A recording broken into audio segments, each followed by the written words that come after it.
Bismillahirrahmanirrahim. Assalamualaikum warahmatullahi wabarakatuh. Ketemu lagi dengan saya Armiati, mahasiswa Universitas Negeri Makassar, Fakultas Ilmu Pendidikan, Prodi Pendidikan Guru Sekolah Dasar. Nah, di sini saya akan menjelaskan mengenai teknik pemberian skor dalam mata kuliah evaluasi pembelajaran. Yang pertama, teknik pemberian skor di situ biasanya dinilai dari 3 ranah.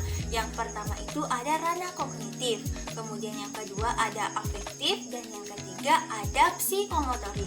Nah, yang pertama itu adalah segi kognitif.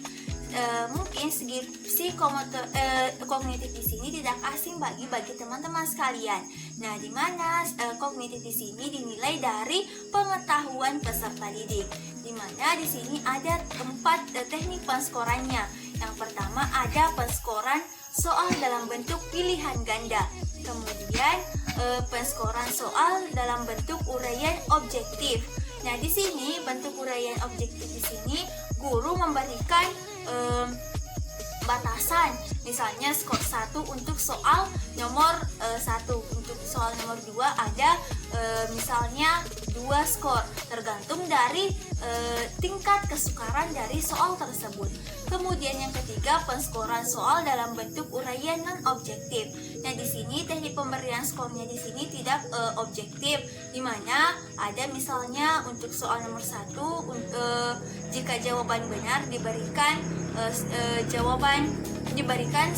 skor 2. Kemudian jika jawaban menghampiri diberikan skor 1, dan jika tidak ada sama sekali maka skornya itu 0.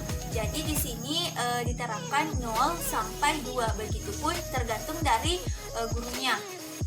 Kemudian yang terakhir adalah bentuk penskoran dalam bentuk campuran. Jadi di sini bentuk campuran di sini ada biasanya dikatakan soal pilihan ganda dan soal uraian. Nah, di sini yang sering ditemukan di sekolah dasar yang dipakai oleh guru-guru, di mana misalnya untuk pemberian soal UTS-nya itu ada soal pilihan ganda 10 nomor, kemudian ada biasanya uraian. Nah, di sini juga melatih tingkat analisis peserta didik. Kemudian yang kedua adalah pemberian skor dari segi afektifnya. Afektif di sini mencakup sikap peserta didik dan minat peserta didik, mencakup kehadiran, sopan santun, kerapian, kesopanan, dan lain sebagainya. Kemudian yang ketiga adalah segi psikomotoriknya. Segi psikomotoriknya di sini yakni keterampilan, ada unjuk kerja, simulasi, kemudian ada dari segi portofolio peserta didik. Nah, di mana hasil penskoran yang terencana di sini akan memudahkan kegiatan berikutnya dalam penilaian, yaitu dalam mengevaluasi hasil belajar menjadi skor prestasi atau nilai standar. Jadi dengan tingkat penskoran di sini guru akan mudah memberikan nilai kepada peserta didik, kemudian dari hasil penskorannya di sini dikonversi menjadi nilai hasil belajar yang akan menjadi nilai akhir dari peserta didik. Nah, di situ dilihat dari tingkat kemampuan peserta didik selama 1 semester atau selama proses belajar mengajar berlangsung. Di mana pemberian skor di sini ada terbagi atas 2 patokan.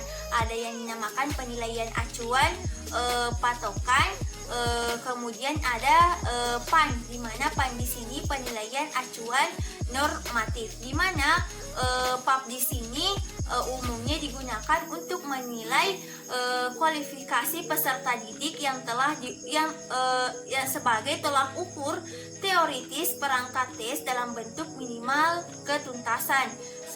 Kemudian kalau PAN di sini untuk menilai sebagai